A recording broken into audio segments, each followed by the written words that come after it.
تھوڑا سا نا پردے کا اہتمام ہو.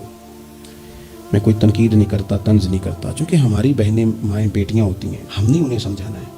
ان کو ذرا سمجھائیں، ان کو یہ بتائیں کہ قیمتی چیزیں جو ہوتی ہیں وہ پردوں میں ہوتی ہیں.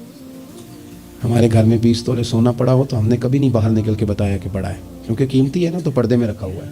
اس کی چابی کا بھی ہم خیال رکھتے ہیں کہ کہیں گم نہ ہو جائے.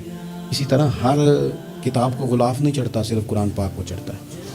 انہیں بتاؤ کہ ساری بیویاں پردہ نہیں کرتی، صرف سیدہ عائشہ صدیقہ کی کنیزیں کرتی ہیں، صرف سیدہ فاطمہ کی کنیزیں کرتی ہیں رضی اللہ تعالی عنہما. تھوڑا سا نا پردے کا اہتمام. شادی بیاہ پہ تو بالکل ہی معاملہ گڑبڑ ہے، اور پوری تیاری کر کے عورتیں معاذ اللہ آ جاتی ہیں. اور یہ تو روکنا ہے ان کے ورثاء نے، ان کے جو ولی ہیں. عورت نے جو بناؤ سنگار کرنا ہے وہ تو گھر میں اپنے خامد کو دکھانے کو کرنا ہے، تو وہ گھر میں کرے جب اس کو ضرورت ہو. لیکن اس طرح سے لے کر کے اس کو بیاہ میں جانا، شادی میں جانا، مہندی کی تقریب میں جانا،